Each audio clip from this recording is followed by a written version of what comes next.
चंद्रयान-3 की सफलता के बाद भारतीय अंतरिक्ष अनुसंधान संगठन ने आदित्य L1 को सफलतापूर्वक लॉन्च कर दिया।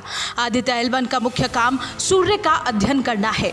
आदित्य L1 अंतरिक्ष यान को पृथ्वी और सूर्य के बीच की 1% दूरी तय करके L1 पॉइंट पर पहुंचा देगा। अब सवाल उठता है कि L1 क्या है? L1 को लैरेंज पॉइंट कहा जाता है। आदित्य L1 पर विश्व की नजर। लैरेंज पॉइंट्स उस बिंदु को कहते हैं जहां कोई वस्तु ग्रहों या तारों के गुरुत्वाकर्षण से बची रहती है। L1 बिंदु पर पहुंचने पर आदित्य L1 धरती और सूरज दोनों की गुरुत्वाकर्षण शक्ति से बचा रहेगा। आदित्य L1 16 दिनों तक धरती के चारों तरफ चक्कर लगाएगा। इस दौरान 5 बार ऑर्बिट बदलेगा ताकि सही गति मिल सके। आदित्य L1 के लॉन्च के बाद ये सवाल उठ रहा है कि आखिर इसरो को सूरज के अध्ययन की जरूरत क्यों पड़ी? सूरज हमारे लिए कितना जरूरी है, इसका अंदाजा इस तथ्य से लगाया जा सकता है। सूरज हमारे लिए क्यों है जरूरी? सूरज के बिना जीवन संभव नहीं। सूरज को सोलर सिस्टम का नेता भी कहा जाता है। सभी ग्रह सूर्य के चारों तरफ चक्कर लगाते हैं। गुरुत्वाकर्षण की वजह से ग्रह उसका चक्कर लगाते हैं।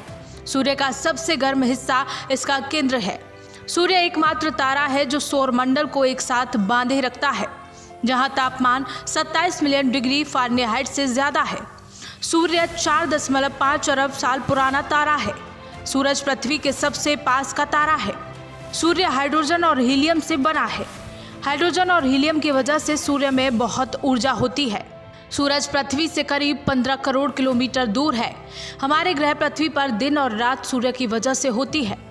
नासा जैसे बहुत से ऐसे देश हैं जिन्होंने सन पे ऑब्जर्वेशन करे। भारत के पास सन ऑब्जर्वेटरी नहीं थी। आदित्य L1 के साथ हमारे पास सन के भी आंकड़े मौजूद होंगे जो हमें स्पेस वेदर को समझने के लिए, आगे आने वाले अंतरिक्ष मिशन को समझने में बहुत सहायक होंगे। सूर्य पर जीवन संभव नहीं है, लेकिन सूरज से जीवन संभव है। इसकी वजह से धरती पर जीवन हजारों सालों से पनप रहा है। लाखों डिग्री सेल्सियस तापमान होने की वजह से सूर्य पर किसी इंसान के रहने की संभावना नामुमकिन है। सूर्य के पास जाकर आदित्य L1 कैसे उसकी प्रचंड गर्मी को झेलेगा, ये सवाल हर किसी के मन में है। L1 पॉइंट तक न केवल पहुंचना मुश्किल है, बल्कि वहां बने रहना भी कठिन है। सूर्य के करीब हेलो ऑर्बिट में आदित्य L1 को स्थापित करने में 100 से 120 दिन का वक्त लगेगा। इसरो के लिए मिशन न सिर्फ बेहद अहम है, बल्कि काफी चुनौती भरा भी है। हेलो ऑर्बिट में स्थापित होने के बाद आदित्य L1 24 घंटे सूर्य का अध्ययन करेगा। आदित्य L1 और मिशन चंद्रयान में बड़ा फर्क है। चंद्रयान के लिए इसरो के पास काफी डेटा और लंबा अनुभव है, लेकिन आदित्य मिशन एक ऐसी उड़ान है जिस तक इसरो ने इससे पहले कभी छलांग नहीं लगाई है।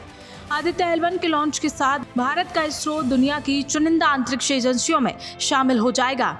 आदित्य L1 को भारत में ही डिजाइन किया गया है। इसमें मौजूद 7 पेलोड्स में से 6 भारत में ही बने हैं। ये सूरज के नजदीक नहीं जाएगा, लेकिन लैग्रेंज पॉइंट पर रहेगा और सूरज पर रिसर्च करेगा। ये किस धातु से बना है, इस बात की जानकारी इसरो की ओर से नहीं दी गई है। भारत के आदित्य L1 पर विश्व भर की नजरें हैं। अगर भारत का ये अभियान सफल रहता है तो ये अंतरिक्ष में भारत की बड़ी सफलता होगी। इससे जहां इसरो पर विश्व का विश्वास बढ़ेगा, तो वहीं देश की साख बढ़ने के साथ